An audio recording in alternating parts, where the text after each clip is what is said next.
Did I just get in contact with the supernatural? How did I know I would get my stolen bike back? Is it possible to just go wherever your intuition leads you to get what you want? Well, today's story is just about that. The year was 2005. I was living with idealism, hope, and belief in the supernatural. I loved reading books on the subject of spirituality, fiction, and the future was still ahead, endless horizons of hope and well-being. That year, I read The Celestine Prophecy and The Tenth Insight by James Redfield. When looking in hindsight, are books I would never read now, seeing them as cheesy and intellectually not challenging. But back then, all I was reading was literature that challenged the scientific view. And I thought I was somehow above the norm. And if you continue to isolate yourself and read and repeat the subject, well, you become one. The one thing that stood out was that in The Tenth Insight, it talks about that we as people can define a question, a path we should take, and then being aware our intuition and gut feelings will guide us to the path we want, towards our goal. I took that to heart, since I have had some of those experiences before, like thinking of someone, and the person would later call me on the phone. The book was a kid's dream, but I was not a kid. And at that time, all I wanted to do is read the fascinating books on the subject of reality that do not conform with the natural laws of physics. A step above the comic books, the feel-good, all-encompassing genre of New Age spirituality fairy tales, or so I thought. One day, mid-afternoon, I came home, parked my bicycle, read Merida Kalahari 590, on the third floor, in front of my door, chained into the rail of the stairs, and giving myself another dose of reading the book, The Tenth Insight. This time, I was really immersed for an hour, but remembered that I needed to go someplace else on an errand.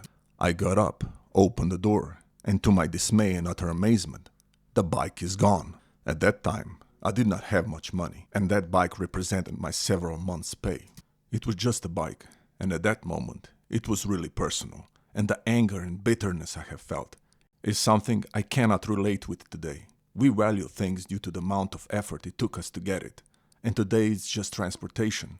But back then, a couple of months of hard work's labor. In that moment, I knew that I had a couple of shady people living on the floor below me, who were constantly getting in and out. I came down and challenged the renter instantly, who was there a moment ago, and he gives me a couple of names, yet I do not know them. Only a guy who is living in the building a couple of streets next to me, where my grandmother lives.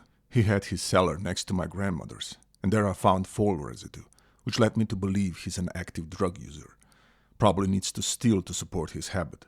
So I go there directly and search for his apartment, nervously pressing his apartment bell, and nobody responds. I did not know what to do. Should I proceed to go further? But where do I go? At that moment, I remembered the book and its teachings, and I did have what I do not possess today. This is the youthful, foolish belief in fantasy of life. Looking back, I had theories. Why do we as teens or young adults believe in the magical and spiritual aspects so lightly? One of them relates to music and how music is really detached from reality, and why so many musicians make the best music of their lives young, while getting older and wiser does not serve them anymore. That detachment from reality and the world that penetrates every aspect of grown man's life was still somewhat present. But in that moment, for some reason, I have for the first time in my life acted on my gut instinct. There was a road parallel to my grandmother's building, and there I was, confused but also determined to do something, and the impulse kicked in. I stood there for a minute and programmed myself. I will go wherever I feel like I need to be going and ignore my rational mind, even if the solution is not logical. Every couple of minutes or so, I will ask myself, where do I need to be going, and feel the way forward to get my stolen bike back. I crossed the road, entering a small apartment complex, leading to another road, which gets to the main street that goes directly to the center of the city. When I was walking, my logical mind erupted. To this day, the image of where I was is seared into my conscience. Why am I doing this? Am I serious? Am I just going forward with no map? The thought that entered my mind was battling my rational skepticism, but I kept going, while every couple of minutes or so, asking myself, where's the next direction to get my bike? I have changed directions quite fluently, and even getting near our athletic stadium, and then having a crisis, thinking, again, this is mad. But still I have directed my body towards the center of the city and thought, just believe, go. I returned back to the main road that leads to the center of the city, and still the logical part of me started to question my decision. Why do you think you're right? If your decisions to listen to your intuitions were right, you would not have steered clear of your chosen path, now would you? But I have not allowed it to stop me again, to the dismay of my logical mind. Once on the road again, I approached the basketball stadium, which was near our main brewery, and on the crossroads decided to take a seat. It is somewhat embarrassing to admit. I have prayed, yes, for a bike, begging to get it back, and asking for instructions, and then just acted on my instincts, and went directly towards the brewery and past it, stumbling to an alley on my left, just thinking, this is gonna be a long one. But on my right, I suddenly gaze and I see a small entrance to a bar. You could touch its outer walls by your own hands, the smallest bar I have ever seen. In it, behind the counter, a guy who lives in the same apartment, underneath mine. If that was not enough of a coincidence, I thought, what is? I enter and start talking, but this part is a blur. I do not remember how I started the conversation. The only thing I remember is that he sympathizes with me and is calling around to find out about my bike. Then he asks a guy in the bar to take me somewhere. I instantly acquiesced to his request. He drove a Renault 5, and while driving started to brag that he was a top criminal when he was not an adult, with the most stolen cars under his belt. But all I cared about was not his story, only my bicycle. We drove back into my neighborhood, and suddenly he drives back to the street parallel to my grandmother's apartment building. We are taking a right and stopping. In that moment, I could not speak. I was in shock. He drove exactly to the spot that I have started the journey, only this time we are turned 180 degrees, looking at the building that was initially behind me.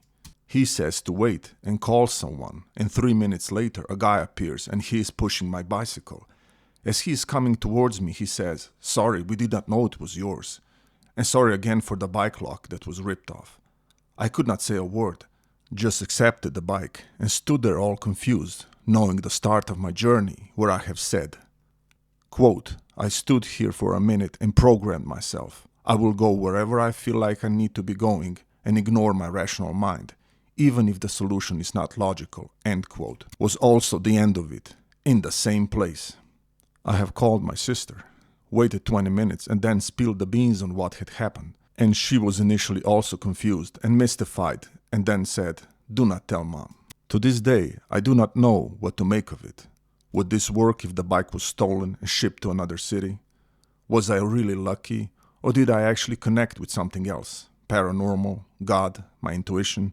The guy that brought me the bike was later involved in a motorcycle accident that left him on a wheelchair, and the thoughts of retaliation were squirted with shame. Once I saw him being wheeled over the road by his mom.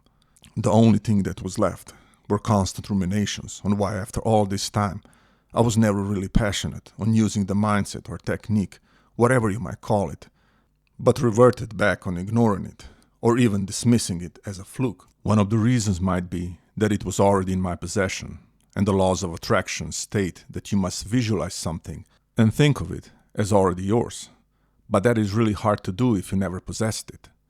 This is why most of us remain poor or destitute, and as Thoreau said, live lives of quiet desperation, never allowing ourselves to actually visualize something more in our lives and go at it as if it is already there. If you have ever had any similar experiences, please comment and subscribe. It makes the channel grow.